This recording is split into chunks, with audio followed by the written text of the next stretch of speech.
শরীরটা ভীষণ অসুস্থ। তাই এই ভ্লগগুলো তোমাদের সাথে শেয়ার করাই হয়নি।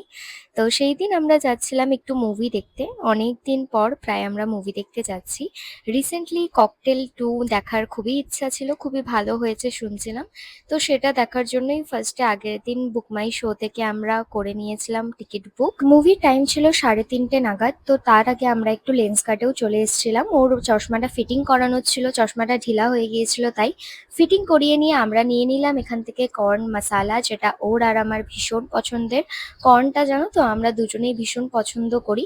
আর এই যে আমরা এখন চলে এসেছি শিলিগুড়ি অ্যাক্রোপলিস মলে, যেই নতুন আইনক্সটা খুলেছে। প্রায় অনেক মাসই হয়ে গেল, কিন্তু আমার আশাই হয়নি এই আইনক্সে। তো ফার্স্ট টাইম ককটেল 2 দেখতে আমি এখানে আসলাম। তো সেখান থেকে আমরা নিয়ে নিলাম এই পপকর্ন আর পেপসিটা। তো সেটাই খাচ্ছিলাম আমরা। মুভি প্রায় অনেকটা লেটেই শুরু হয়েছিল, আর সত্যি বলতে জানো তো আমার মুভিটা অতটা বেশি ভালো লাগেনি। কিন্তু জানো তো স্টার্টিংটা কৃতি সাননের এত ভালো লেগেছিল যে আমি ভেবেছিলাম সেই হবে মুভিটা। কিন্তু এক্সপেকটেশন ওয়াজ রিয়েলিটি তো একটু হবেই ওরকম। তো আজকে ভিডিওটা এইটুকুই। ভালো লাগলে লাইক করো।